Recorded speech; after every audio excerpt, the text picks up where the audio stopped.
চাঁদে প্রথম অবতরণ করছিলেন সেই রকেটও আমি উঠছি, এবং ওই চাঁদের মধ্য থেকে তারা মাটি নিয়ে আসছে। সেই মাটি, পাথর, অন্যান্য পদার্থ দূর করে শুধু মাটি একটা বক্সের মধ্যে রেখে তাতে আলু, টমেটো আর ভুট্টা লাগাইছে। এর দ্বারা তারা প্রমাণ করেছে যে ওখানে মাটি আছে। তাই বলে চাঁদে কেউ টমেটোর চাষ করতে পারবে না, ওইটা মানুষ বসবাসের উপযোগী নয়।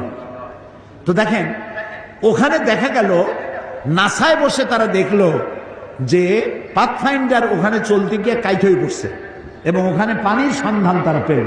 তো যেখানে পানি থাকে সেখানে প্রাণীও থাকে। হাজার হাজার বা কোটি বছর আগে হয়তো সেখানে কোনো প্রাণী থাকতেও পারে, যা আমরা জানি না। এখন পাথফাইন্ডার কাইট হয়ে পড়ছে আর চলতে পারতেছে না।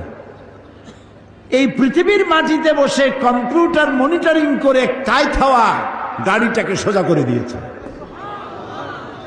এরপরে আল্লাহ কি বলছে? আপনারা তো বলেন বিজ্ঞান সব, আল্লাহ কি কয়? আল্লাহ তাআলা বলছেন, ওমা উতীতুম মিনাল ইলমি ইল্লা কালিলা, আমি তোমাদেরকে খুব সামান্যতম জ্ঞান দান করেছি। তো আমি চিন্তা করি, এই যদি হয় সামান্য জ্ঞান, তাহলে আল্লাহর জ্ঞান কত বড়! সুবহানাল্লাহ, সুবহানাল্লাহ। তো তোমরা যারা বলো যে বিজ্ঞান সব আর কোরআন হলো 1400 বছরের পুরানা, তাদেরকে বলতে চাই, তোমার বিজ্ঞান কেবল গেছে চাঁদে। চাঁদ হলো পৃথিবীর মাটি থেকে 2,32,000 মাইল দূরে। এর দূর গেছো, যাইয়েই ক আমি সব বুঝে বেড়াইছি, দেখে বেড়াইছি। আরে সূর্য তো 9,30,00,000 মাইল দূরে।